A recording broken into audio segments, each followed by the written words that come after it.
Christie has repeatedly denied any knowledge of Bridgegate. This you know. But now a former Christie aide says senior staffers knew and Christie lied when he said otherwise. Christina Genovese Renna, she says the governor and senior staff lied about what they knew and didn't know. Recently released court documents uncovered a text message she sent to campaign staffer Peter Sheridan while Christie stood at the podium. Remember when he talked about, yeah, I'm the guy moving the cones in that press conference? When he was saying that, he said he knew nothing. At that very moment, she texted the following: "Are you listening? He just flat out lied about senior staff and Stephen not being involved." Sheridan responded, "I'm listening. Governor's doing fine. He's holding his own up there." Renner replies, "Yes, but he lied. And if emails are found with a subpoena or CCFG," that's Chris Christie for governor, emails are uncovered in discovery. "If it comes to that, it could be bad," end quote. Those texts were later deleted. New Jersey Democrat Assemblyman John Wisniewski had the following to say about the new revelations. Which raises a number of concerns about the destruction of evidence. But what these texts do show is that her belief that the governor was not truthful when he made his press statements on December 13th, that no one in his administration, not even Mr. Stepien, had any knowledge about this. Now, as you'd imagine, Christie's dismissing the whole thing since he was hosting sports radio all week this week, saying the following, quote, "I absolutely dispute it. It's ridiculous. It's nothing new." Going on to say there's nothing new to talk about. My next guest calls this revelation a bombshell. Charlie Style, respected columnist and political reporter for The Record. We sat down earlier today. Let's talk now about Ms. Renna, what she testified to versus what we now learn she said with a coworker in the office at the time when she was listening to Christie deliver that press conference, that basically nobody of his inner circle or upper echelon in his office knew anything about Bridgegate. Yeah, that's what she testified in May of 2014, that as far as she knew, there was no conspiracy underway in the governor's office. And she was shocked as anybody to learn on January 8th of 2014, the day the first email linking Bridget Kelly, a deputy chief of staff, to the lane closures was finally disclosed. She was shocked as anybody.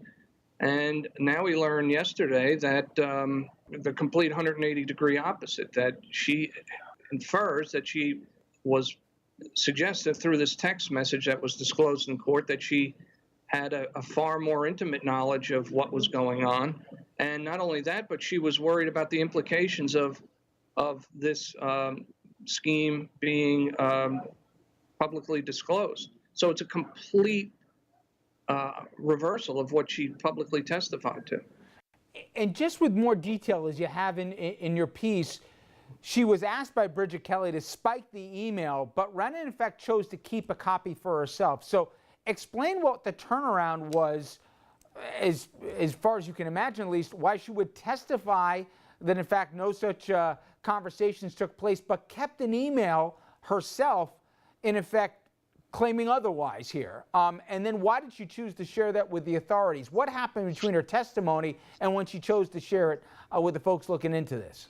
At one point, she's telling the legislature, the committee that's investigating this, that she was shocked as anybody to learn that that there was this scheme afoot in the Christie administration. And if you read that testimony a little further, that included that she was shocked to learn that Bridget Kelly was involved. But at the same time, 4 or 5 months earlier, she's being asked to spike an email that implicates Bridget Kelly to the degree that she had some knowledge of the scheme when it was being carried out. It defies credulity for her to tell the legislature she knew nothing about this. At the same time, she's being pressed by Bridget Kelly to spike an email. Well, not at the same time, but 4 or 5 months earlier, she's being asked by Bridget Kelly to spike an email that incriminates her potential involvement in the scheme. Now, I know Weinberg, as well as Wisniewski, the co-leaders on the panels in the state legislature looked into it, said, hey, we've been saying this all along. In effect, we think there's much more to this story. The next steps, though, Charlie, is it out of the legislature's hands? This is now with the authorities that are looking into this, or does the legislature have any more role to play? I don't think they entirely have closed the book on this, but I think they've pretty much, for the past year now, have let the U.S. Attorney's Office and the federal prosecutors run with this, and I think they've pretty much ceded the whole investigation to them. Because now we're going to reach, another month, we're going to have a full bore trial, which will probably has the potential of revealing more of the inner workings of the administration and how this whole scheme unfolded. We'll have far more potential to tell us about that than any investigation will. Now, for the governor's part, Charlie, he clearly doesn't seem to be sweating this too much. He's been hosting a sports radio talk show for the better part of the week. He dismissed this as nothing new, nothing to see here. But should he be worried about this list of unindicted co-conspirators? And what are you hearing about when we're going to learn the names of some of these folks, let alone if any of them are going to flip? Oh, I think he has to worry about the whole thing. That's a starting point. And as Ren's testimony added, I think he's got a lot more to worry about than just the unindicted co-conspirators. I mean, her comment could be read as an indication of a cover-up.